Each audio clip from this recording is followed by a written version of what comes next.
Any student? Anyone? Amjot, हो गया? Good. Yes, Anyone sir. else? Sameer, good. Very good. चलो.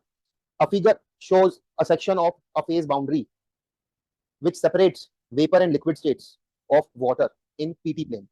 ठीक है, तो कुछ ऐसा कुछ बना रखा है, कुछ फेज डायग्राम आपको गिवन है. Phase diagram for H2O is given to you. Phase diagram is a diagram which is basically PT plane, P on y-axis and T on x-axis. You are given with a phase boundary which separates the two phases. You are given with a few points on it, point A, point B, and point C. Point A, B, and C. The two regions are liquid and vapor. तो पहले तो आप लोग बताओ, जो language हम लेके चलते थे, हम 3 फेज बाउंड्रीज बनाते थे, अल्फा, बीटा एंड गामा. तो हमारी लैंग्वेज, हमारे नोमेनक्लेचर के अकॉर्डिंग ये कौन सा कर्व है? अल्फा कर्व, बीटा कर्व या gamma curve? Which curve is this? Alpha, beta या गामा? जो हम बनाते थे. गामा है ना? ठीक है, तो this is gamma curve basically. हमारी लैंग्वेज के अकॉर्डिंग, जिस लैंग्वेज में हमने पढ़ा है उसके हमारे सिंबल्स के अकॉर्डिंग ये गामा कर्व है which is separating liquid and vapour reasons. बोला है कि C is the critical point. mu1, v1 and s1 are the chemical potential, specific volume and specific entropy of the vapor phase, and mu2, v2 and s2 are the same for the liquid phase. ठीक है, mu1, v1 and s1, these are the 3 parameters mentioned for vapor phase, and mu2, v2 and s2, these are the 3 parameters mentioned for liquid phase. And it is given that C is your critical point. Critical point क्या होता है यार? Critical point is that temperature at which or beyond which. बताओ क्या होता है? Anyone? Vapor cannot be liquefied or solidified. Vapor cannot be liquefied or solidified. Why? क्योंकि इसके बाद ये जो फेज बाउंड्री है उसका नेचर कैसा हो जाता है यार? Parallel to your y axis, parallel to your p axis. Very good. Parallel to your y axis, parallel to your p axis. ठीक है, so C is that point. C is that temperature. C is your critical temperature. C is critical temperature. Critical temperature. ये वो point है जिसके बाद it is not possible to liquefy और solidify the vapours. It doesn't matter कितना ही high pressure हम लगा लें. Why? Because the phase boundary becomes parallel to your p axis. Okay, अभी तक क्वेश्चन हमने इतना समझा है. आगे देखो क्या बोला गया है. आपको आइडेंटिफाई करना है कि इन चारों ऑप्शंस में से कौन सा ऑप्शन करेक्ट है. एक से ज्यादा भी करेक्ट हो सकता है. This is MSQ. तो option A, mu1 equal to mu2 along AB, is it so? क्या बराबर होंगे? yes sir. mu1 equal to mu2 along AB. क्यों बराबर? क्यों होंगे? क्यों होंगे दोनों? mu1 इक्वल टू mu2, दोनों के केमिकल पोटेंशियल बराबर क्यों होंगे? सिंस केमिकल कंपोजिशन सेम है. केमिकल पोटेंशियल एनर्जी, सही बोल रहे हो. Chemical potential energy remains unchanged. Chemical potential energy remains continuous. It remains continuous during phase transition. चाहे कैसा ही ऑर्डर फेज ट्रांजिशन हो, ड्यूरिंग फर्स्ट ऑर्डर और second order, doesn't matter. mu will remain unchanged, mu will remain constant, mu will remain continuous. That is, for both the phases, mu's will be the same. Similar can be said for your, बोल सकते हैं yes or no? ये बोल सकते हैं v1 बराबर v2? no sir. No, very good. ये बोल पाते अगर ये ट्रांजिशन कैसा ऑर्डर होता? second order. Since liquid converting to vapor या vapor converting to liquid, this is कौन सा order phase transition? first order. And in first order phase transition there is a finite discontinuity in which order derivative? First order derivative of Gibbs free energy, and which is volume, right? There is a finite discontinuity in first order derivative of Gibbs free energy, and therefore volume जो कि होता है del G by del P at constant T will be finitely discontinuous. इसका मतलब ही यही है कि along the phase boundary, volume of liquid phase या volume of vapor phase, it won't be same as volume of your the other phase. It won't be. And same can be said for option C also. क्या होगा option C? That is incorrect because S1 is not equal to S2, since entropy also display a finite. It also display a finite discontinuity at the transition point. So that is why A is correct, B is incorrect, C is incorrect, and I believe जिसने ये question पूछा था, किसने पूछा था? Unmute करो.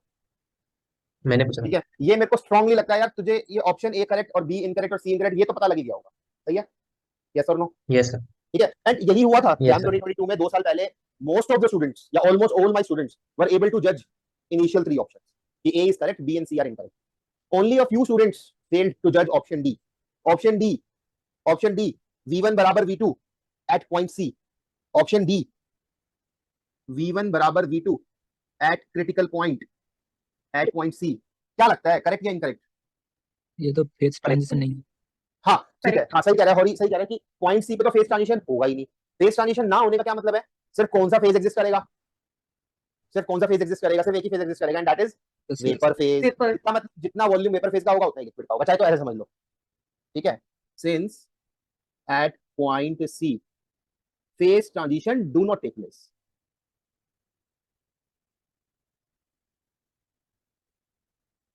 therefore only a single phase will exist और volumes will be the same, क्योंकि दूसरा फेज एग्जिस्ट ही नहीं करेगा, and that is why option D is correct. चाहे तो ऐसे समझ लो, ये है मेथड 1 इसको डाइजेस्ट करने का। सिंपल थियोरेटिकली हमने ये सोचा यार फेज ट्रांजिशन तो होगा ही नहीं पॉइंट सी पे, और कोई मेथड है, मेथड 2 बताओ, कोई और मेथड, मेथड 2 बताओ।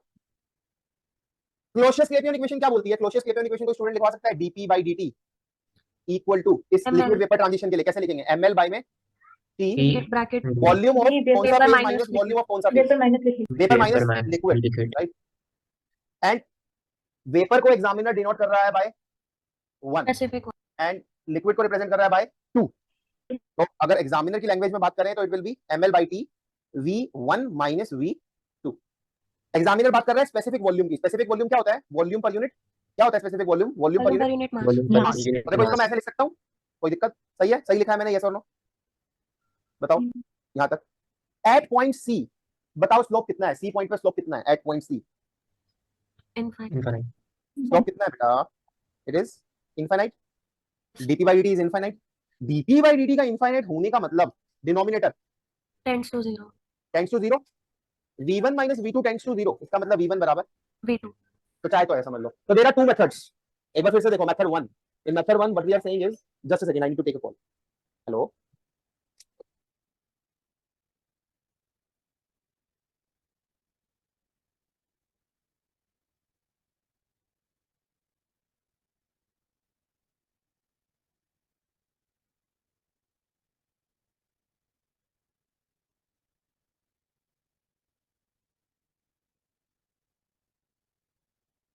ओके, समझ में आया जिसने डाउट पूछा था, सही यस और नो? सर मेथड 1 समझ में नहीं आया। हाँ सेकंड मेथड देखो, मेथड 1 इज अ वेग मेथड, दैट इज व्हाई समझ नहीं आया, ठीक है। मेथड 1 क्या है, मेथड 1 में एक्चुअल में दूसरा फेज एग्जिस्ट ही नहीं कर रहा है। क्रिटिकल पॉइंट क्या है, क्रिटिकल पॉइंट एक ऐसा टेम्परेचर है, इतना हाई टेम्परेचर है कि मॉलिक्यूल्स एक दूसरे से इतनी दूर हो चुके हैं कि now the vapours are behaving like ideal gas. Since the vapours are behaving like ideal gas के मॉलिक्यूल के बीच में कितना इंटरेक्शन होता है, कितना इंटरमॉलिक्यूलर फोर्स होता है, tending to zero, 0।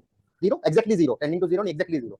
Since intermolecular forces are now zero, आप गैस को कितना ही प्रेशराइज कर लो, मॉलिक्यूल को कितना ही क्लोज ले आओ, since the interaction between molecules is zero, so therefore कभी भी मॉलिक्यूल्स एक दूसरे के साथ बॉन्ड नहीं बनाएंगे एंड कभी भी लिक्विफाई नहीं होंगे और सॉलिडिफाई नहीं होंगे, एंड हेंस क्रिटिकल टेम्परेचर या क्रिटिकल टेम्परेचर के बाद गैस को, वेपर्स को लिक्विफाई या सॉलिडिफाई करना पॉसिबल ही नहीं है।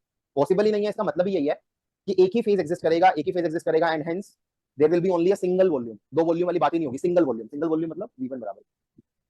नहीं समझ में आ रहा method 1, it's fine, go with method 2। Slope is infinite, slope is infinite मतलब dp by dt is infinite, मतलब डिनोमिनेटर इज 0, मतलब v1 बराबर v2। सर पर अगर सिर्फ वेपर ही एग्जिस्ट कर रहा है तो फिर लिक्विड की तो वो 0 जाएगी, V2 0 लिक्विड जाएगा। जीरो नहीं होगी, लिक्विड फेज है ही नहीं, मतलब लिक्विड फेज वेपर फेज ही है, लिक्विड फेज वेपर फेज ही है, are you getting it? Liquid phase is vapour phase only, कोई दो फेज है ही नहीं, that is why the two volumes are same. अगर अगर सी पॉइंट पे लिक्विड फेज एग्जिस्ट करता तो दो वॉल्यूम एग्जिस्ट करते हैं या नहीं यस सर। करते, दो अलग अलग वॉल्यूम एग्जिस्ट करते हैं या नहीं करते। एक ही फेज के एग्जिस्ट करने का मतलब क्या है, the two volumes are equal, there are no two different volumes, there are no two different phases. समझ में आया? सर हाँ। सर अगर लाइक पहले हमारे पास लिक्विड होता और हम क्रिटिकल टेम्परेचर पर अगर वेपर में चेंज करते तो भी नहीं होता। पॉइंट ये है ना कि क्रिटिकल टेम्परेचर पे लिक्विड होगा ही नहीं, आपके बीकर में लिक्विड एग्जिस्ट ही नहीं करेगा क्रिटिकल टेम्परेचर पे। Critical temperature is that high temperature जिसपे सारा का सारा लिक्विड कन्वर्ट हो चुका होगा इन वेपर्स। सर जो क्रिटिकल पॉइंट है इसका just left side and right side consider करेंगे तो कैसे एक्सप्लेन करेंगे? स्लोप से, sir just left side and just right side से देखेंगे तो हाँ क्रिटिकल, सी क्रिटिकल पॉइंट वो टेम्परेचर, आप इसको देखो ऐसे भी समझ सकते हैं, आप कुछ मत करो, आप दो वर्टिकल एक्सिस बनाओ, एक बनाओ for temperature lesser than critical temperature, एक बनाओ for temperature greater than critical temperature. आप देखो शुरू में जब प्रेशर बहुत कम था और टेम्परेचर की वैल्यू लेस देन टीसी थी, आप कौन से रीजन में लाई कर रहे थे, आपका सिस्टम, आपका सब्सटेंस कौन से फेज में लाई कर रहा था? It was lying in vapour phase, right? Since this point is lying in vapour region, so therefore your system, your substance was lying in vapor phase. जैसे जैसे आप सिस्टम को प्रेशराइज करते जा रहे हो, जैसे जैसे आप सिस्टम पे प्रेशर को इंक्रीज करते जा रहे हो, मॉलिक्यूल्स एक दूसरे के पास आते जा रहे हैं, बट फिर भी my system is still lying in vapour phase, it is still lying in vapour phase. Now एक ऐसा थ्रेशोल्ड आ गया कि जिसके बाद जैसे ही मैं थोड़ा सा भी प्रेशर अगर बढ़ा दूंगा तो सारा का सारा वेपर कन्वर्ट हो जाएगा in liquid, and now it is lying in liquid. So the point which you need to understand is कि जब मैंने ये प्रेशर को बढ़ाने वाली एक्सरसाइज करी for a temperature lesser than critical temperature, तो ये पॉसिबल था कि मैं वेपर को लिक्विफाई कर पाऊं. बट जब मैंने same exercise, same experiment carry out किया on vapours lying at a temperature higher than critical temperature, आप देख सकते हैं मैं कितना ही प्रेशर की वैल्यू बढ़ा लूं, कितना ही प्रेशर की वैल्यू बढ़ा लूं, मैं कभी भी लिक्विड रीजन में एंटर नहीं कर रहा. क्यों नहीं कर रहा? क्योंकि फेज बाउंड्री सी पॉइंट पे पैरेलल हो चुकी है पी एक्सिस में. That is why C point या सी पॉइंट के बाद वो रीजन लाई कर रहा है जिसमें मैं कितना ही प्रेशर लगा लूं, कभी भी मैं अपनी गैस को लिक्विफाई नहीं कर सकता. Only and only a single phase will exist and that is vapour. ठीक है, तो इसके लेफ्ट एंड राइट में यू कैन, मतलब ऐसे कुछ आप समझ सकते हैं. This is your liquid phase and this is also the vapour phase, but ये वो वेपर फेज है जिसको मैं लिक्विफाई या सॉलिडिफाई कर सकता हूं. ठीक है ना? होरी ने पूछा था ना या धीरेन ने पूछा था? ठीक है, fine fine. So in this question option A and D R correct. A and D. इस क्वेश्चन में दिक्कत क्या आई थी स्टूडेंट्स को? ऑप्शन डी उन्हें लगा था इनकरेक्ट है. क्यों लगा उन्हें इनकरेक्ट? क्योंकि उन्हें लगा क्रिटिकल पॉइंट पे तो सर फेज ट्रांजिशन होगा ही नहीं, क्रिटिकल पॉइंट पे फेज ट्रांजिशन होगा ही नहीं, तो V1 बराबर V2 जैसी कोई बात ही नहीं होगी. ठीक है, इसलिए option D is incorrect. No, option D is correct. Option D correct इसलिए है, फेज ट्रांजिशन V1 V2 के बराबर है. ये खुद में ये बयां कर रहा है, ये खुद में ये कन्वे कर रहा है कि दो वॉल्यूम एग्जिस्ट नहीं कर रहे. दो वॉल्यूम एग्जिस्ट नहीं कर रहे मतलब दो फेजेस एग्जिस्ट नहीं कर रहे, सिर्फ एक फेज एग्जिस्ट कर रहा है, एक ही वॉल्यूम एग्जिस्ट. ठीक है, चाहे तो ऐसे समझ लो या फिर स्लोप से समझ लो. क्लियर है स्टूडेंट्स? यस और नो? Yes yes sir. याद है मुझे, क्लियर याद है मुझे. कुछ स्टूडेंट्स ये मिस्टेक करके आए थे, उन्हें लगा था ऑप्शन डी इनकरेक्ट है क्योंकि सी पॉइंट पे तो ट्रांजिशन होगा ही नहीं सर. बट ऐसा नहीं है, सी पॉइंट पे ट्रांजिशन नहीं होगा और ना होना ही ये दर्शा रहा है V1 = V2. बट काफी लोगों ने ये सोच लिया था कि यार सी पॉइंट पे तो स्लोप इनफाइनाइट हो जाता है, dt/dt इनफाइनाइट, मतलब डिनोमिनेटर 0, मतलब दोनों वॉल्यूम बराबर. ठीक है, एमएसक्यू में कोई और डाउट? एनीवन? क्वेश्चन नंबर 4 के ऑप्शन डी में हाँ सर गिब्स एनर्जी और टेम्परेचर का ग्राफ दिया है, तो इसमें यही रीजन होगा ना कि एंट्रोपी, मतलब इसमें जो ग्राफ है वो टीसी के बाद उसका स्लोप पॉजिटिव हो जा रहा है, तो यही रीजन होगा, इसलिए हम डिस्कार्ड कर रहे हैं. Which of the following schematic plot correctly represents the first order phase transition at TC? इसको पहले तो करेक्ट बनाओ. ये इरेज कर दूं? कर लिया नोट सबने? यस ठीक है, क्वेश्चन 4 में ऑप्शन डी को पहले हम करेक्ट बनाते हैं और फिर इसको डिस्कस करते हैं.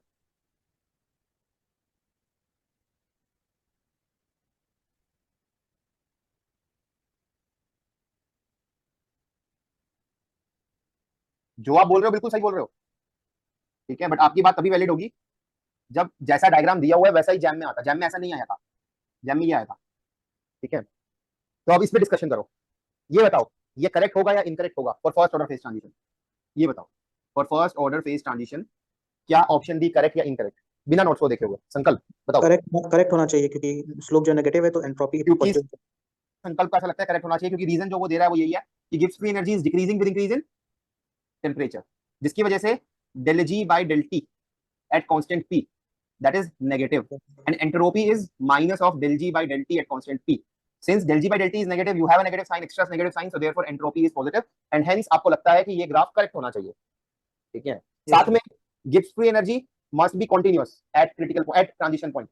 Gibbs free energy must be continuous, and it is continuous, तो इसलिए भी लगता है करेक्ट होना चाहिए. बट आप एक चीज भूल रहे हो संकल्प, कोई करेक्ट करे संकल्प को. क्या चीज भूल रहा है वो?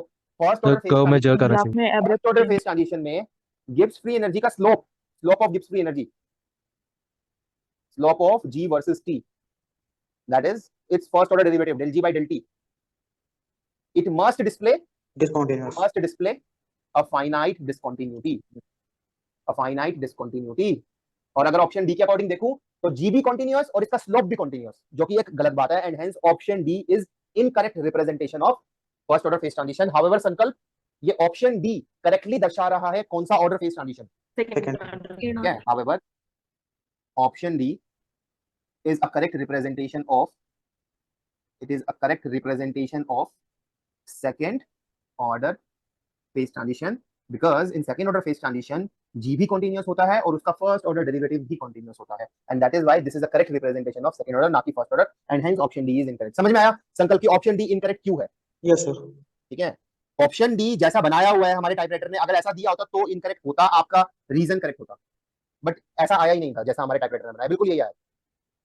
चलो नेक्स्ट सर डाउट बताओ। इन क्वेश्चंस के जो अदर ऑप्शन है उनमें जो फिनाइट डिसकंटिन्यूटी आ रही है, फिर उन्हें बोल्ड लाइन से दिखाया है, तो वो करेक्ट है या फिर डॉटेड लाइन से होना चाहिए? हाँ हाँ ठीक है, वो डॉटेड होना चाहिए, ठीक है, ठीक है, वो डॉटेड होना चाहिए। Okay sir.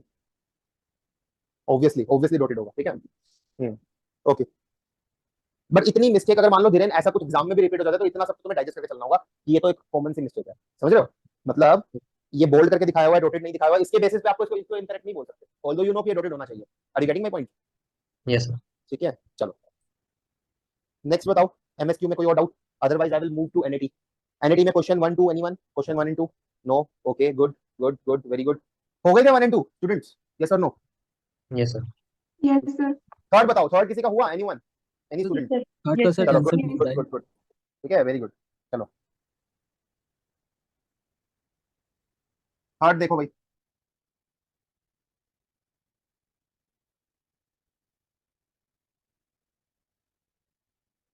आपका क्लास टेस्ट रहेगा नेक्स्ट वीक, बहुत अच्छे से प्रिपेयर कर लो, बहुत अच्छे से। अभी 3 4 दिन है, बहुत अच्छे से प्रिपेयर कर लो, कोशिश करो कि उसमें अच्छी रैंक आए।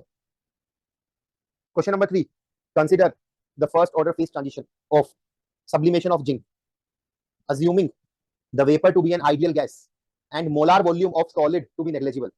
देखो क्या क्या गिवन है, दो assumptions गिवन है इसमें, वही दो assumptions गिवन है जो मैंने कहा था बहुत फेवरेट है जैम वालों के। ये जैम 2018 में आया हुआ है, ये क्वेश्चन बहुत प्रोबेबल है, ये क्वेश्चन जैम 2025 में भी आ सकता है। क्या दो assumptions हैं? मोलार वॉल्यूम सॉलिड फेज का नेग्लिजिबल है इन front of molar volume of vapour phase. ये एक ऑब्वियस बात है यार, सॉलिड का वॉल्यूम कुछ नहीं होता in front of volume of vapours. ना भी दिया हो तो भी अपनी लाइफ इजी बनाने के लिए क्वेश्चंस में आप इसकी मदद ले सकते हो। दूसरा जो असम्पशन बोला है वो ये बोला है कि वेपर को हम अज्यूम कर रहे हैं कौन सी gas? Ideal. That is why PV equal to NRT holds true. Number of moles को अगर नीचे ले आऊंगा तो capital V by N will give you small V, and here small V is कौन सा volume? Volume per unit mole, molar volume. तो ये दो असम्पशंस लेने को बोला हुआ है। आगे देखो, experimentally it is found that pressure and temperature are related by an equation। वो इक्वेशन गिवन है, log to the base 10। ध्यान से देखो, log to the base 10 यहां पे करके आए थे students mistake. log to the base 10 given है ये, p equal to minus C1 by में t प्लस C2। ये इक्वेशन आपको गिवन है बाय द एग्जामिनर। आपको बोला गया है कि C1 की value is 6790 kelvin, C2 is 9। C1 and C2 की value is given to you. Latent heat of sublimation आपसे पूछा है in kilo joule per mole. Latent heat of sublimation की वैल्यू निकालनी है, और यूनिट पे ध्यान दो, ये बहुत इंपॉर्टेंट है, किलो जूल पर मोल। बताओ स्टूडेंट्स, क्लोसियस-क्लैपियन इक्वेशन से शुरू करेंगे। करेक्टली बताना कि किस फॉर्म में लिखोगे क्लोसियस-क्लैपियन इक्वेशन। बहुत सारी फॉर्म लिखवाई थी मैंने आपको लास्ट क्लास में। dp by dt equal to, बोलो बताओ, dp by dt equal to क्या यूज करोगे? एल m इंटू में l यूज करोगे या n इंटू में l यूज करोगे? क्या यूज करोगे यहाँ पे? लेटेंट हीट की देखो यूनिट देखो क्या गिवन है, मोलार लेटेंट हीट। इससे मुझे पता लगा कि मोलार लेटेंट हीट की बात कर रहा है, मोलार लेटेंट हीट की बात कर रहा है, मोलार हीट की बात कर रहा है। इसका मतलब आपको क्या यूज करना पड़ेगा न्यूमरेटर में, बताओ ना बेटा। nl, ये इंपॉर्टेंट बात, n इंटू में डिवाइडेड बाय में t इंटू में v2 माइनस v। बात कर रहा है मोलार वॉल्यूम की, इसीलिए n को नीचे ले आओ, and this will become l divided by में t small v2 minus small v, where v2 and v1 are molar volume. ज्यादा तरीके से लिखूं तो इसको मैं ऐसे लिखूंगा, dp by dt equal to l by में t molar volume of vapor phase minus molar volume of solid phase।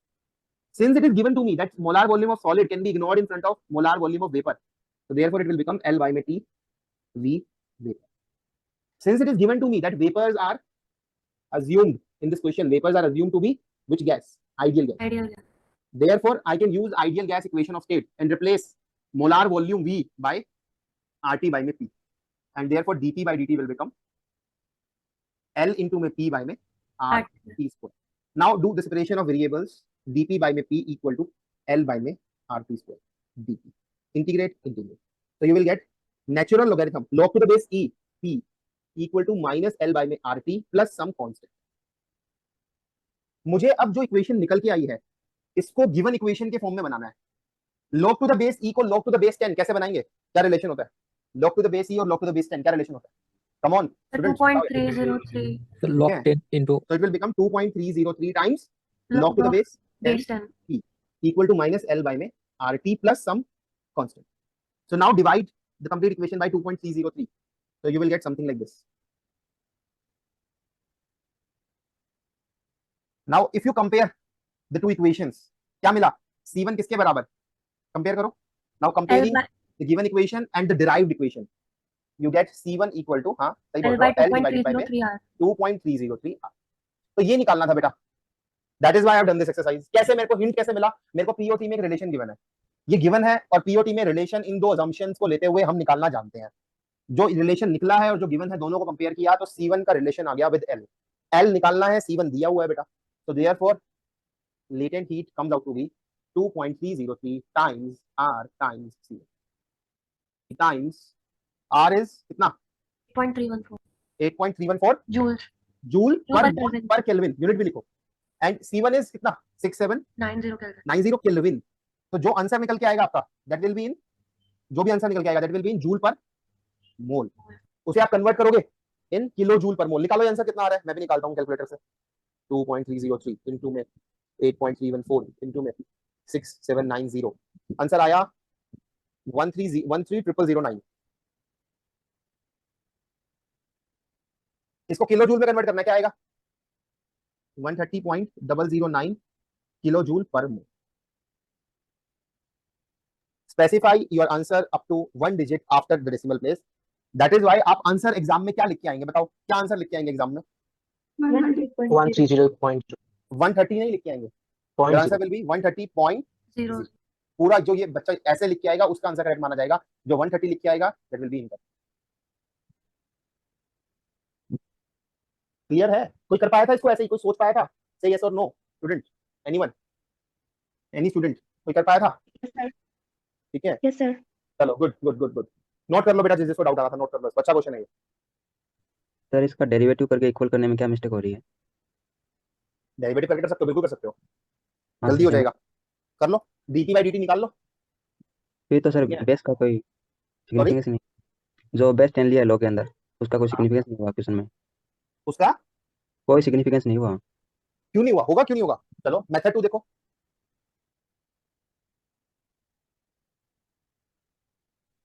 Method 2 में गिवन इक्वेशन को मैं पहले रीराइट कर लूंगा. गिवन इक्वेशन को मैं पहले रीराइट कर लूंगा.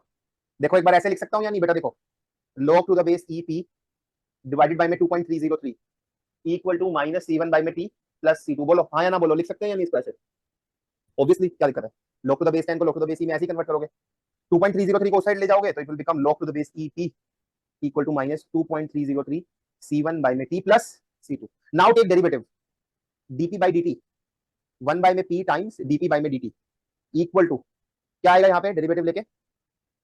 2.303 C1 बाय में T स्क्वायर dt बाय में dt which is 1 और C2 का derivative will give you 0. Now you get dP by dt equal to 2.303 times C1 times P by में T स्क्वायर. ऐसा कुछ आ जाएगा. And Clausius-Clapeyron equation. Clausius-Clapeyron equation under the two assumptions is this. Now if you compare ये वाली Clausius-Clapeyron equation and the given equation से जो derivative आया, what you will get? फिर से वही आ रहा है या नहीं?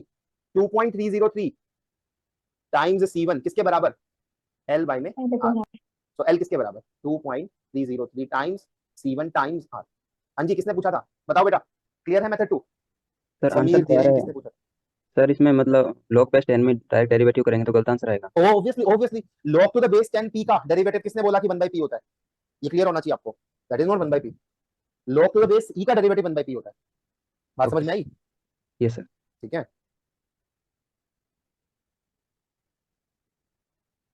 So you can go with any of these method, either method 1 or method 2. Note कर लो, मेथड 2 भी नोट कर लो.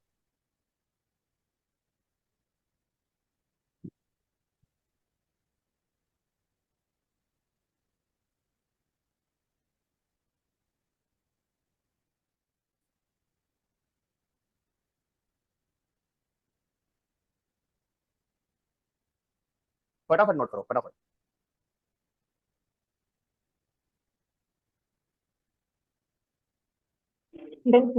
डन. बाकी लोग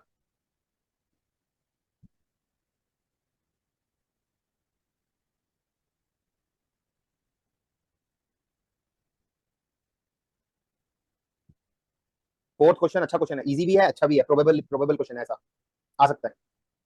देखो क्वेश्चन आने के चांसेस ज्यादातर क्लोसियस-क्लैपेरॉन इक्वेशन से ही है। जो क्वेश्चन बनेगा वो क्लोसियस-क्लैपेरॉन इक्वेशन से ही बनेगा। अगर हम देखें तो जैम 2018 में जो क्वेश्चन आया है वो क्लोसियस-क्लैपेरॉन से आया है। जैम 2023 में, ठीक है, वो फर्स्ट ऑर्डर सेकंड ऑर्डर के ग्राफ से आ गया। 22 में जो क्वेश्चन आया है उसमें दोनों नॉलेज रिक्वायर्ड है, फर्स्ट ऑर्डर सेकंड ऑर्डर वाली कि क्या उसमें कॉन्टिन्यूअस रहता है, किसमें एक फाइनाइट डिसकंटिन्यूटी आती है, और ऑप्शन डी, थर्ड क्वेश्चन के ऑप्शन डी तो करने के लिए अगेन आपको क्लोसियस-क्लैपेरॉन इक्वेशन आनी चाहिए, तभी ऑप्शन डी बन पाएगा। तो क्लोसियस-क्लैपेरॉन इक्वेशन से क्वेश्चन बनेगा, चांसेस बहुत ज्यादा है। चैप्टर 7 और 6 thermodynamic potential and Maxwell relation and phase transition, इन दोनों से मिला के एक 2 नंबर का क्वेश्चन जरूर आएगा। इन दोनों चैप्टर्स का वेटेज 2 नंबर का है, और ये दोनों chapters most easiest and promising chapter है। यहां से जो क्वेश्चन बनेगा वो फोर श्योर आपको मार्क्स दिला के जाएगा। ठीक है, चलो कर लिया नोट, आगे चलें। Yes. बताओ बच्चों, ठीक है। क्वेश्चन नंबर 4 देखो, change in boiling point of water when pressure is increased from 1 atmospheric pressure to 2 atmospheric pressure is कितना kelvin. Change in boiling point is कितना केल्विन। डेल्टा टी निकालना है आपको, डेल्टा पी गिवन है, ठीक है। Examiner बात कर रहा है फर्स्ट ऑर्डर फेज ट्रांजिशन की, बॉइलिंग की बात कर रहा है, वाटर कन्वर्टिंग टू वेपर्स।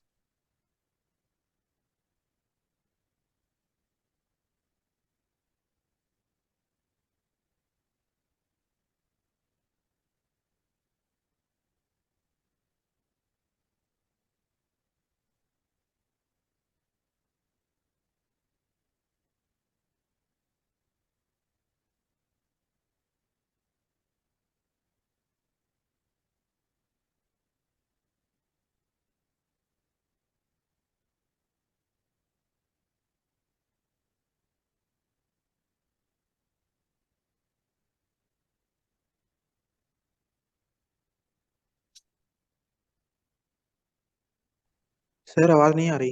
बेटा बोल ही नहीं रहा, ठीक है। According to Clausius Clapeyron equation, dp by dt it is equal to ml by t v2 minus v1, volume of vapour phase minus volume of water phase. अब देखो हम क्या क्या जानते हैं। डेल्टा पी जानते हो, यस और नो, बताते चलो। जिसने क्वेश्चन sir. पूछा है वो unmute करे, जिसने क्वेश्चन पूछा है वो अनम्यूट करे, बाकी सब remain quite. Otherwise I will skip this question, अगर कोई है ही नहीं यहाँ पे, तो किसी को डाउट है ही नहीं तो बताओ डेल्टा पी कितना है, बोलो। Come on man, delta P नहीं दिख रहा बच्चों को, प्रेशर इज इंक्रीज 1 atm 1 है ना, ठीक है ना। तो delta P is 1, 2 minus 1 so that gives you 1। तो ये पता है मेरे को, और क्या क्या पता है यार, देख के बताओ। मास नहीं पता, वॉल्यूम नहीं पता, वॉल्यूम की जगह क्या पता है, Specific volume. Specific volume. तो मास और वॉल्यूम अलग अलग पता लगाने की जरूरत भी नहीं है, इसलिए मैंने आपको लास्ट क्लास में डिफरेंट फॉर्म्स लिखवाई थी जो यूज करनी पड़ सकती है। तो यहाँ पे ये वाली फॉर्म ना यूज करके कौन सी फॉर्म यूज करोगे बेटा, L by T, है ना, L डिवाइडेड बाय में T, small v, small v vapor minus small v. Small v's are now कौन सा volume, Specific volume. Specific volume. Unit क्या होगी, metre cube per kg, kg. Metre cube per gram, ठीक है। वो given है, वो गिवन है कि volume of water and steam are given to you, specific volume of water and steam are given to you, it is 1601 and 1। आप देख भी सकते हो यार, देखो कितना कम वैल्यू है किसका, वॉल्यूम ऑफ सॉलिड फेज का, किसके सामने, वॉल्यूम ऑफ वेपर फेज के सामने। तो इसीलिए अगर मैं वॉल्यूम ऑफ वाटर फेज को अगर इग्नोर भी कर दूं तो भी चलेगा, तो भी वो कुछ कैलकुलेशन में ज्यादा डिफरेंस नहीं लाने वाला। अच्छा ठीक है, इसका मतलब देखो ये भी जानता हूं, ये भी जानता हूं और ये भी जानता हूं। What about latent heat, given है, Given है.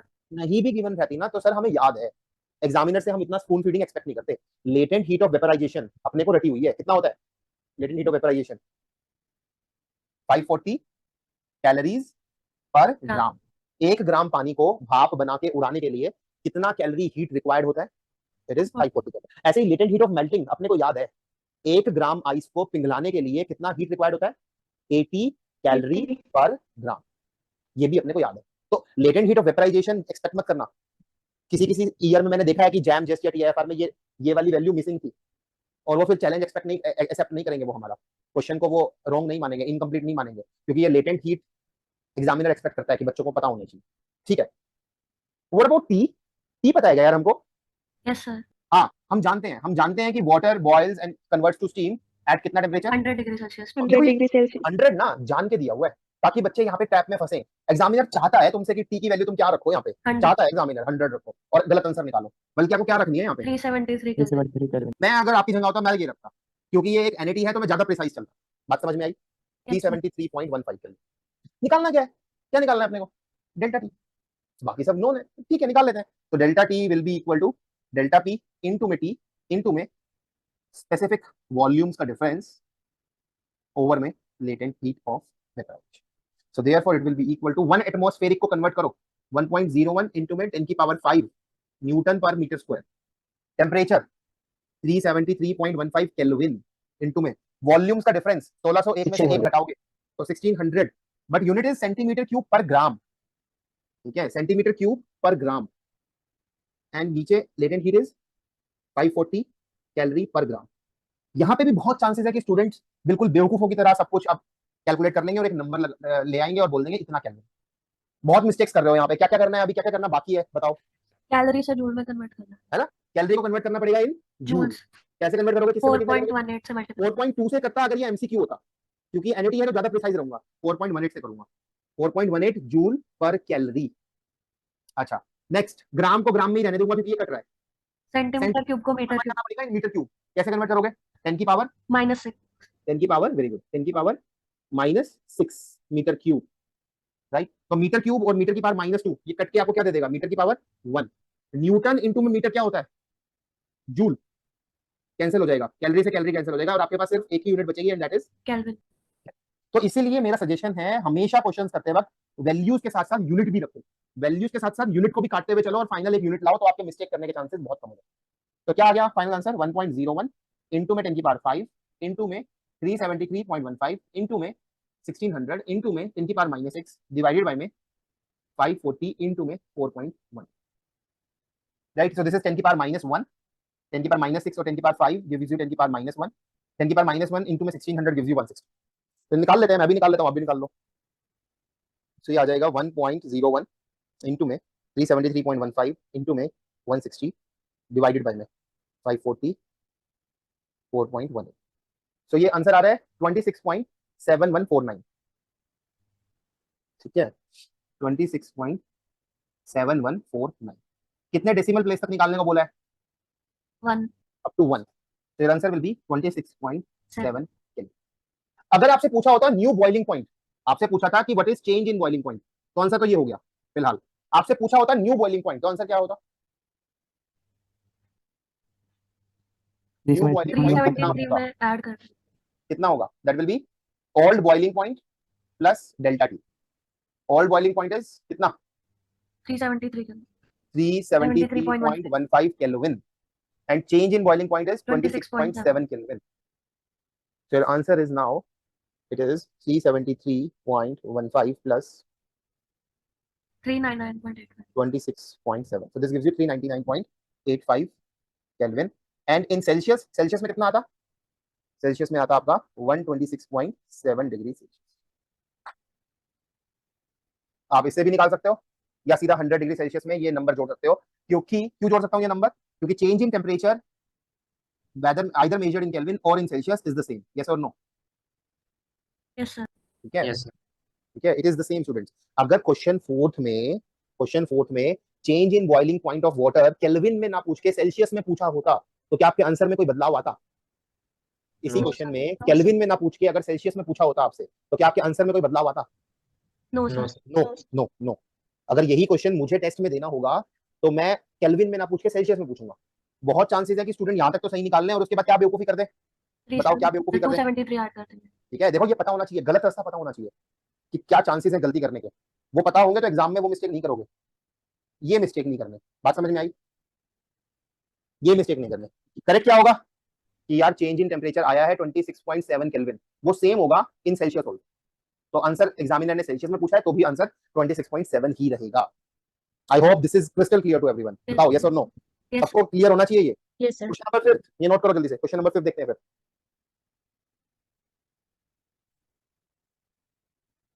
टेस्ट के लिए तैयारियां शुरू कर दो, ठीक है। मैं अपना एक्सपीरियंस बता रहा हूँ, पिछले 12-13 सालों का एक्सपीरियंस है मेरा इसी इंस्टीट्यूट पे।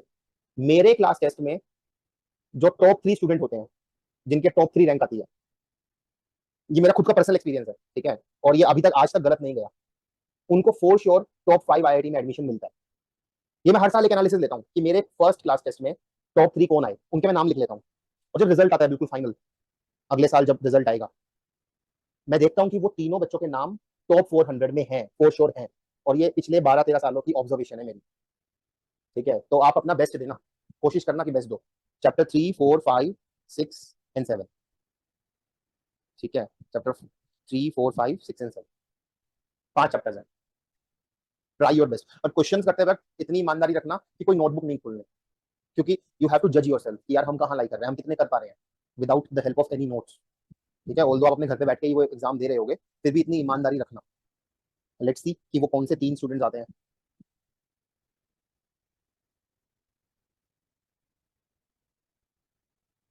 करो जल्दी, नोट करो फटाफट। Done sir. 1 घंटा हो भी गया, पता ही नहीं लगा। क्वेश्चन नंबर 5 देखते हैं। कर दी raise students? Yes sir. Done, चलो यस सर। चलो चलो, ठीक है।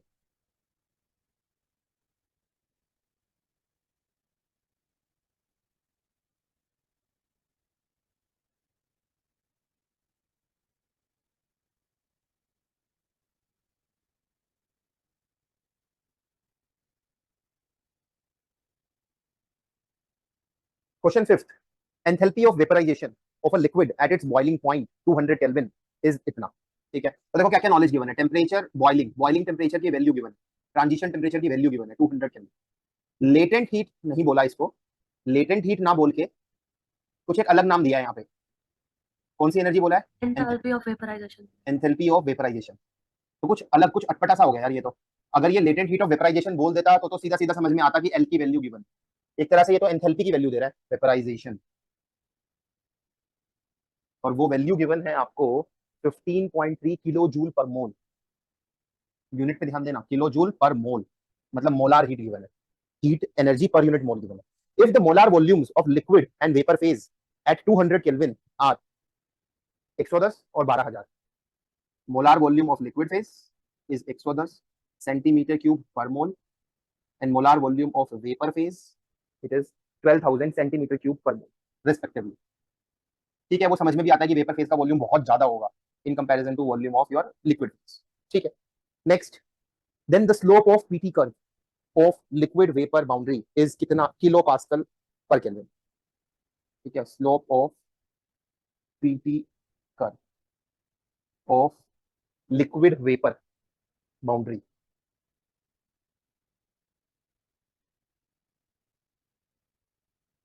इट इज कितना? Kilo pascal per kelvin.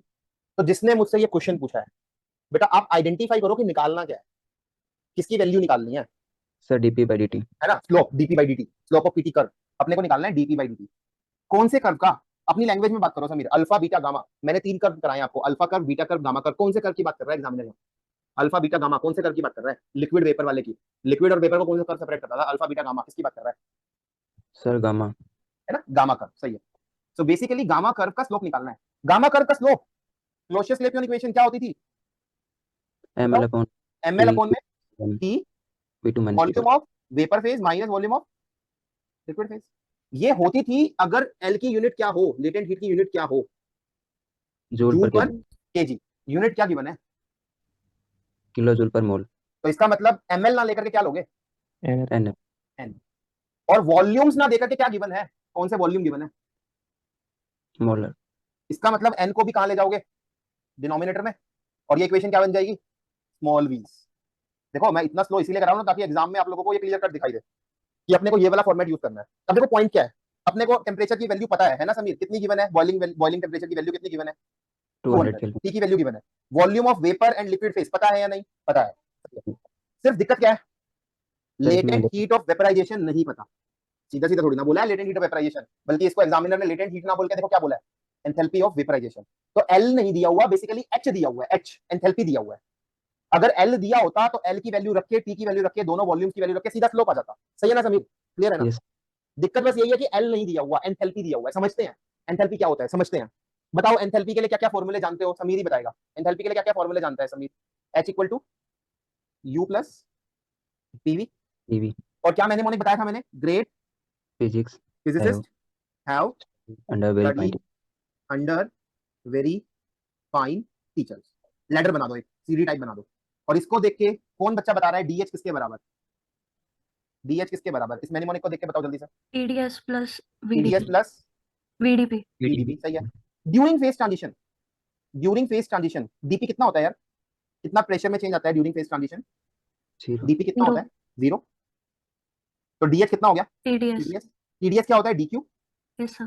DQ क्या होता है? ML during phase transition. इसका मतलब during a phase transition delta H is delta Q which is mL. इसका मतलब during a phase transition latent heat is same as Enthalpy. during phase transition change in enthalpy is equal to, it is exactly equal to कौन सी heat बेटा? Specific. Latent heat. इसका मतलब बस ये हमें confuse करने के लिए दिया हुआ है। एक्चुअली में enthalpy of vaporisation it is same as Latent. Latent heat of vaporisation. I am pretty sure, मैं बिल्कुल 100% सर्टेनिटी से ये बात बोल सकता हूँ कि स्टूडेंट्स ने इतना नहीं सोचा होगा, इसको सीधा क्या मान लिया होगा? L. ठीक है, सीधा आपने इसको एल मान लिया होगा और फिर क्वेश्चन कर दिया होगा। ठीक है, आप सही थे, बट एक्चुअली सोचो थोड़ा कि एंथैल्पी क्यों बोला है इसको। ठीक है, अभी बिल्कुल इनिशियल स्टेज है, तो हर वर्ड का मीनिंग सोचो यार, इसको एंथैल्पी क्यों बोला, लेटेंट क्यों नहीं बोला।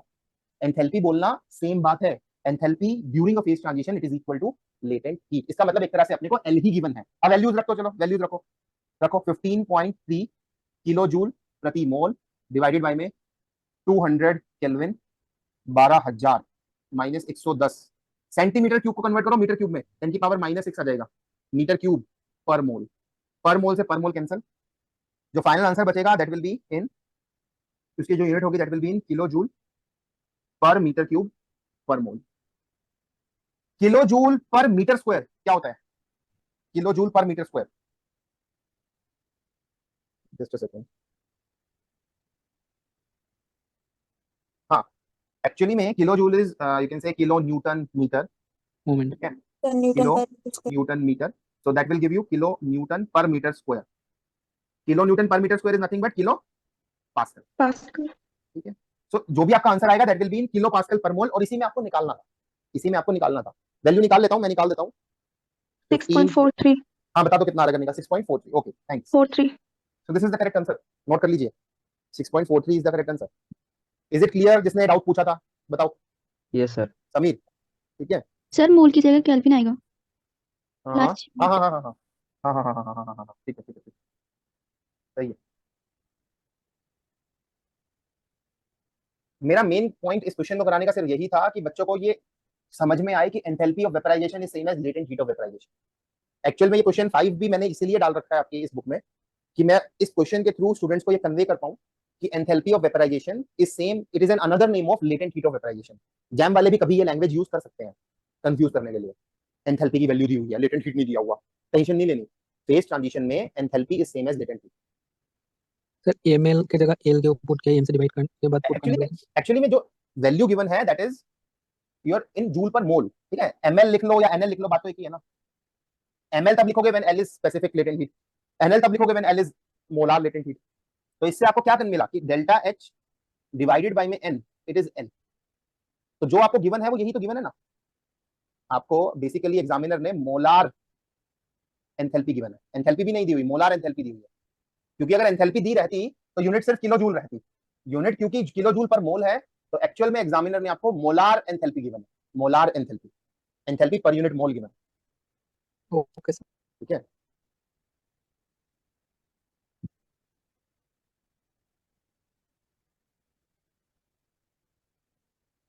नोट करो।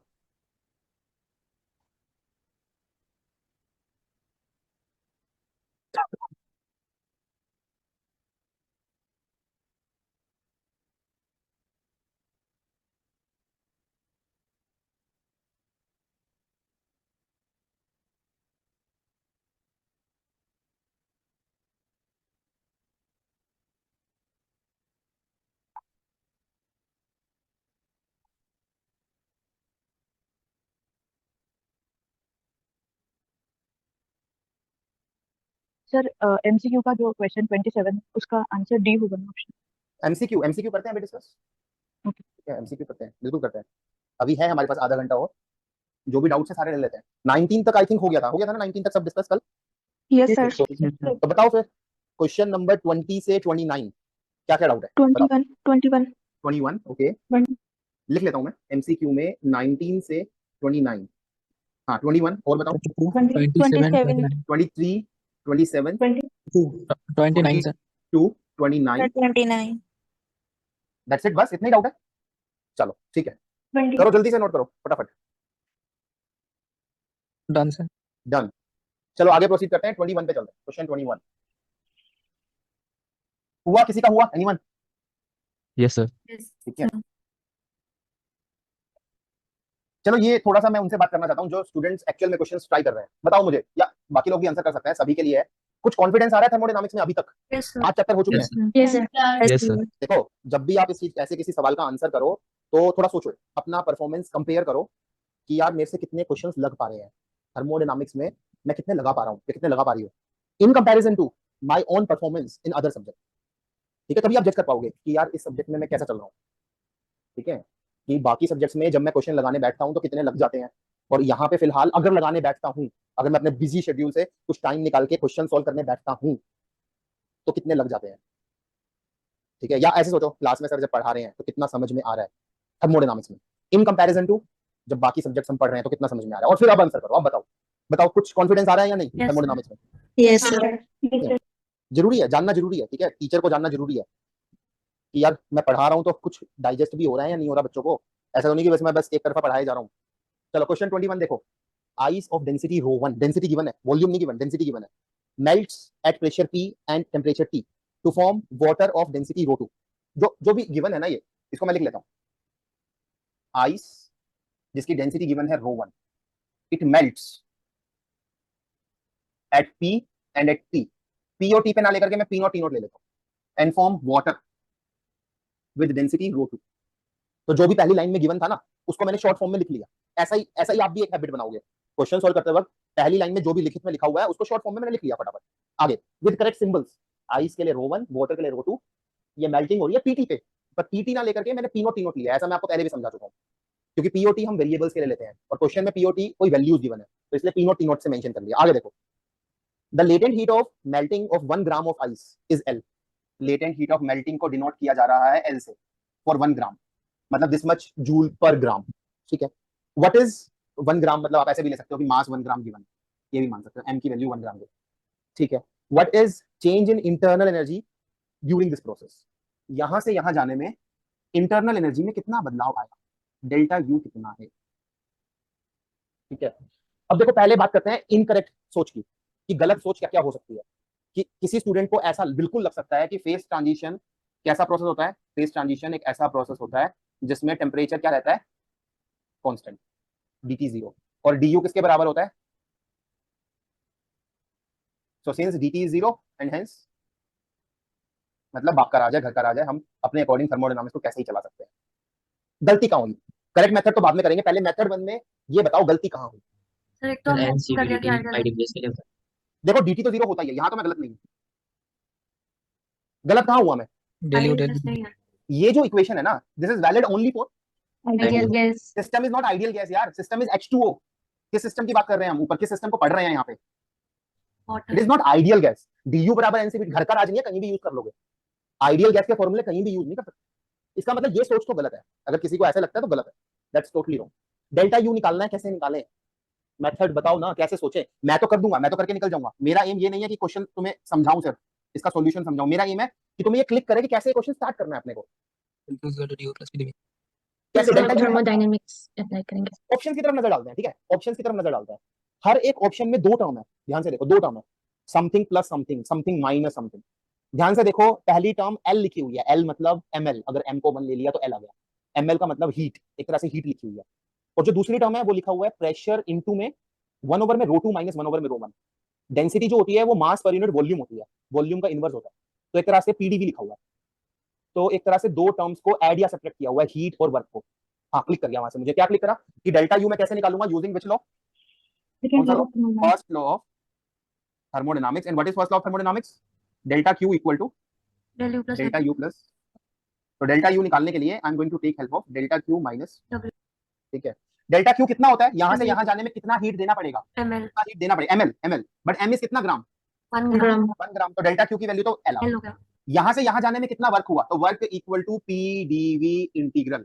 प्रेशर यहां से यहां जाने में चेंज नहीं हो रहा, उसकी वैल्यू पी नॉट ही रह रही है throughout the process, it comes out of the integral DV P naught into में volume of final phase, volume of water phase second phase minus volume of पहला phase. ठीक है, मास की value 1 है, 1 से मैं डिवाइड कर सकता हूं, कोई दिक्कत नहीं है क्योंकि वो 1 है। मास पर यूनिट वॉल्यूम क्या होता है? डेंसिटी। डेंसिटी। डेंसिटी तो वर्क आ गया, डेल्टा क्यू आ गया, दोनों को रख दो, तो L minus P not times 1 over में रो2 माइनस 1। सिंपल, बस कुछ है ही नहीं इस क्वेश्चन में, खत्म। ये तो एक तरह से चैप्टर 3 का क्वेश्चन हो गया, दैट्स इट। कौन सा option? Option option C. C. Option C is correct. बात समझ में आई? सिर्फ सर ने ये क्वेश्चन कैसे किया ये मत समझो, ये भी समझो कि ये क्लिक क्यों किया मुझे, कि ऐसे ही करना है। मेरे को ऑप्शन को देख के क्लिक करा यार, समथिंग प्लस माइनस समथिंग, तो एक तरह से हीट और वर्क है, तो डेल्टा यू निकालना है। हाँ, फर्स्ट लॉ लग जाएगा, delta U equal to delta Q minus W. Work निकाल लूं और हीट निकाल लूं तो उससे निकल। Next question 22, the boiling point of a liquid at P naught is T naught, its molar latent heat of vaporization is L, and molar volumes of liquid phase is negligible in front of vapor phase. The vapor obeys the perfect gas equation. The boiling point T at pressure P is 1. कौन से transition की बात हो रही है question number 22 में? First order phase transition. First order, और first order में भी कौन से ट्रांजिशन की बात हो रही है? कौन किस में कन्वर्ट हो रहा है? Liquid Liquid to converting vapor. To vapour. So liquid converting to vapour, उसके लिए एक ट्रांजिशन पॉइंट गिवन है, P naught T naught. What is Clausius-Clapeyron equation? dP by dt dP by equal to dT NL ML by by T naught into में volume of vapour vapor phase minus liquid. Minus volume of liquid phase. आपको कुछ given है कि आप neglect कर सकते हो volume of liquid phase in front of volume of vapour phase, और इसको अप्रोक्सीमेटली लिख सकते हो n times L times T naught times volume of vapour phase. साथ में बोल रखा है कि assume vapors to be ideal gas. If I assume vapor to be ideal gas, pressure into my volume equal to nRT holds true. V by में n equal to RT by में P. V by में n equal to RT by P अगर आप substitute कर देंगे तो dP by में dt it will be LP by L into में P by में RT स्क्वायर। ठीक है, अब इंटीग्रेट कर दो, सेपरेशन ऑफ वेरिएबल करो और इंटीग्रेट करो। dP by में P equal to L by में RT स्क्वायर dt। अपने को इनिशियल और फाइनल पॉइंट पता है, initial pressure is P naught, initial temperature is T naught, final pressure is P and final temperature is T। Integrate करो इसको, help करो मेरी, क्या आएगा बताओ? लेफ्ट हैंड साइड में क्या आएगा? ln of P by P naught. P by P not, right hand side में क्या आएगा? माइनस L by में R T naught. Times 1 over में T माइनस 1 ओवर में T। देख लो किससे मेल खा रहा है ऑप्शन, चेक कर लो। Option B. Option B, option B is correct. ठीक है, this matches with option B, second option. Sir volume को नेगलेक्ट ना करके इंटीग्रेशन नहीं कर सकते? सॉरी सर अगर ऐसे दोनों गैस की आ जाए, sir ideal liquid and ideal gas होते हैं तो सर भी वेपर माइनस भी लिक्विड दोनों भी आइडियल इक्वेशन को फॉलो करते हैं, तो सर इसमें इंटीग्रेशन नहीं कर सकते नेगलेक्ट ना करके? नहीं, देखो पॉइंट समझो आपकी, क्या गिवन है? दो असम्पशंस गिवन है। क्या गिवन है? कि volume of liquid phase is negligible in front of vapour. आपने कुछ अभी देखो एनएटी में कुछ न्यूमेरिकल्स भी ट्राई किए हैं, सब में देख सकते हैं आप कि वॉल्यूम ऑफ लिक्विड फेज या वॉल्यूम ऑफ सॉलिड फेज की कोई वैल्यू होती ही नहीं है in comparison to volume of vapour phase. That is why even if you don't write this, that won't make much difference in your answer. ये तो given भी है कि अज्यूम नेग्लेक्ट लिक्विड का volume in front of vapour. दो assumption given है, क्या क्या है वो दो assumption? Assumption number 1 is volume of vapor phase, it is way larger than volume of liquid phase. So under assumption number 1, your Clausius-Clapeyron equation becomes this. Under assumption number 2, that vapors are ideal, your Clausius-Clapeyron equation becomes this. After that I have integrated. Ideal liquid जैसा कुछ, ठीक है, ideal gas सुना है but ideal liquid जैसा कुछ नहीं होता है। आइडियल फ्लूइड ऐसा क्वेश्चन में थे जेस्ट का। हाँ, जेस्ट का आइडियल फ्लूइड ऐसा कुछ था क्वेश्चन। क्वेश्चन नंबर 22 की बात कर रहे हो ना? सर ऐसे ही पूछ रहे हैं सर, इसमें अगर हाँ, सर बोलो। इसमें अगर वॉल्यूम को पहले नेगलेक्ट ना करके इंटीग्रेशन करके बाद में नेगलेक्ट करते तो नहीं कैसे बन पाता ना, इंटीग्रेशन? रीजन है ना क्यों नहीं बन पाता, क्योंकि वॉल्यूम की जगह प्रेशर और टेम्परेचर नहीं आ पाता। बात समझो, ये इंटीग्रेट कब होगा? सॉरी, ये इंटीग्रेट कब होगा? ये तभी हाँ। इंटीग्रेट हो पाएगा जब राइट हैंड साइड में वॉल्यूम को हटा करके आप किसी तरह प्रेशर और टेम्परेचर ला पाओ। बात समझ रहे हो? वॉल्यूम को हटाना पड़ेगा आपको, otherwise this is not integrable. Okay sir. Volume is a function of, volume depends on pressure and temperature both, so you need to substitute for volume, तभी आप इसे इंटीग्रेट कर पाओगे। otherwise it won't be possible for you to determine exact relationship between pressure and temperature। ठीक है, आगे चलते हैं 23। सर v बाई एन की जगह पे आपने आर टी बाई पी रखा है, तो डिनोमिनेटर में आर टी नॉट टी आएगा ना? अरे Actual में this is T only. Initially we are not substituting any temperature. This is variable. T is variable. When you are integrating it, T is treated as a variable. That's a parameter which can change in the regime of original temperature T naught. Sir लेकिन अब क्या? तक जैसे NAT में था तो उसमें तो हम लोग टी जो बिल्कुल बिल्कुल केल्विन ऐसा ले रहे थे। यही डिस्कशन कल क्लास में एंड में भी किसी ने पूछा था। देखो अगर आपको सिर्फ एक इनफाइनाइटेसिमल चेंज dt निकालना है, लेट्स से इसको निकालना एम है, ये गिवन है, ये गिवन है, ये गिवन है, ये गिवन है, ये गिवन है, ये गिवन, तो ऐसी एक्सरसाइज में t को आप क्या अज्यूम करोगे? कांस्टेंट, संकल्प एक कांस्टेंट, और उसकी वैल्यू रख के आप क्या निकाल लोगे? dt निकाल लोगे। बट अगर आपको प्रेशर और टेम्परेचर में एग्जैक्ट रिलेशनशिप निकालना है कि अगर मैं टेम्परेचर को वेरी करूं तो प्रेशर कैसे कैसे कैसे वेरी होगा, तो you need to integrate, and during that exercise t can not be treated as a constant. Why it can not be treated as a constant? Because you are not interested in infinitesimal change, now you are interested in finite change. Are you getting the point? Yes sir, okay. अब आप एक larger change में interested हो, so that is why t is no longer a constant, man. समझ में आया? t is no longer a constant, now t Okay, is sir. varying, and this is what you are studying. इस equation की मदद से आप यही पढ़ रहे हो कि t को वेरी करते जाएंगे तो p कैसे वेरी होगा। एक्चुअल में देखें तो दिस इज इक्वेशन ऑफ कौन सी boundary? Equation of gamma phase boundary, ये जो निकल के आई है, this is equation of gamma phase boundary. ठीक है, ओके सर। 23 ट्राई करना अब आप लोग। 23 क्वेश्चन इजी है, बिल्कुल ऐसा ही है, सिर्फ आपको प्लॉट करना है। ये मैंने प्लॉट करा भी दिया था थियरी में, कराया था या नहीं कराया था? Yes, sir. Yes, sir.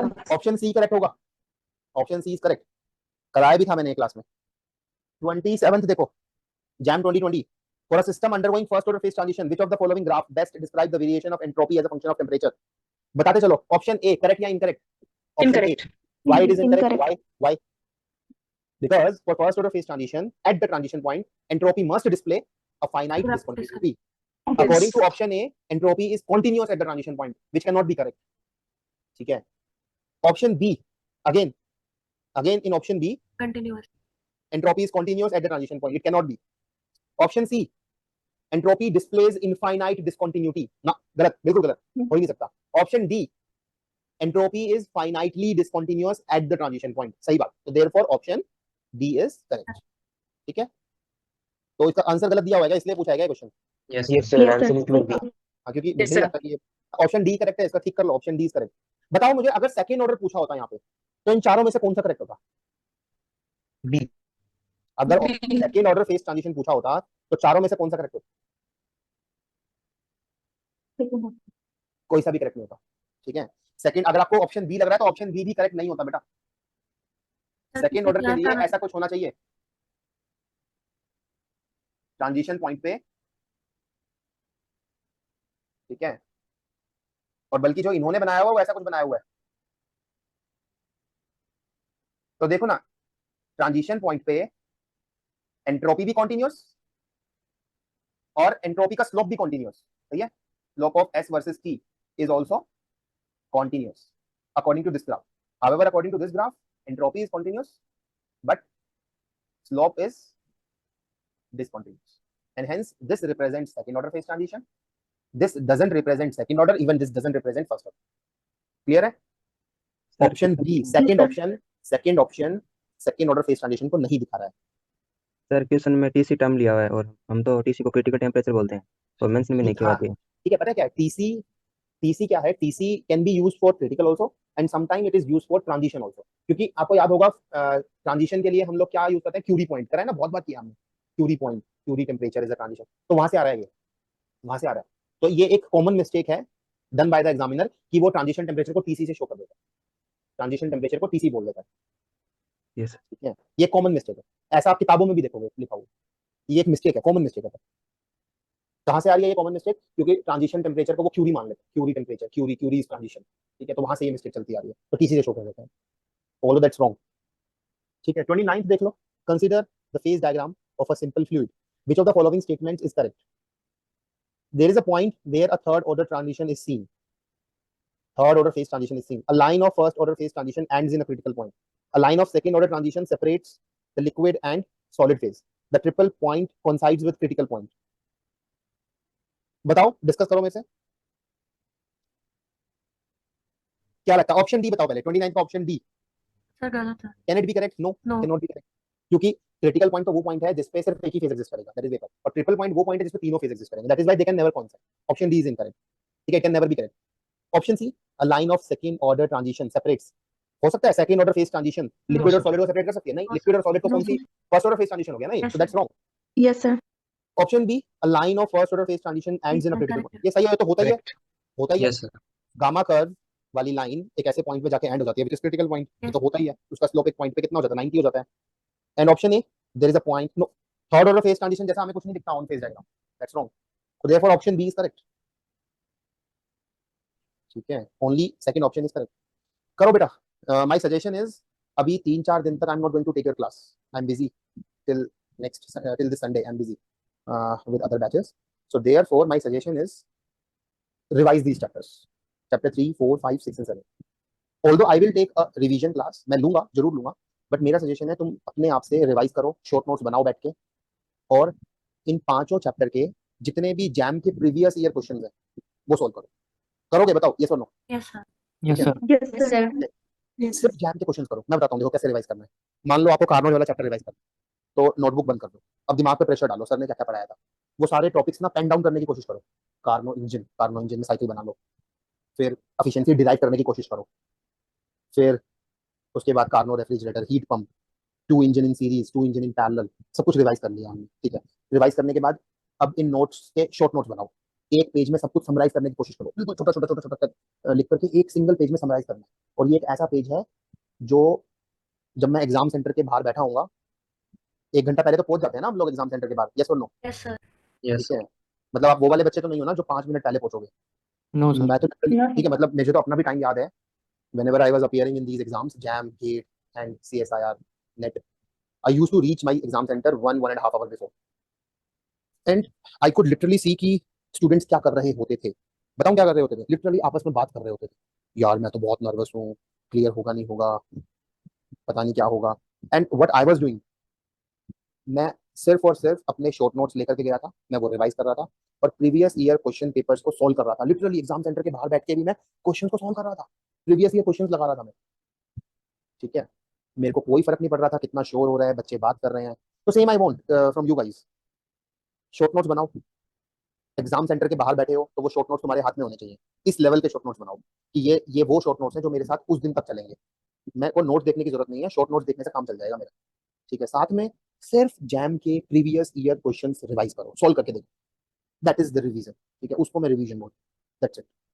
ठीक है, तो बेस्ट ऑफ लक. देखते हैं कैसा आप लोगों का परफॉर्मेंस रहता है. Next week I am going to conduct a class test, but before that we will have a 2 hour session. In that we will revise this chapter. ठीक है, so thank you everyone, good night. Thank you, sir.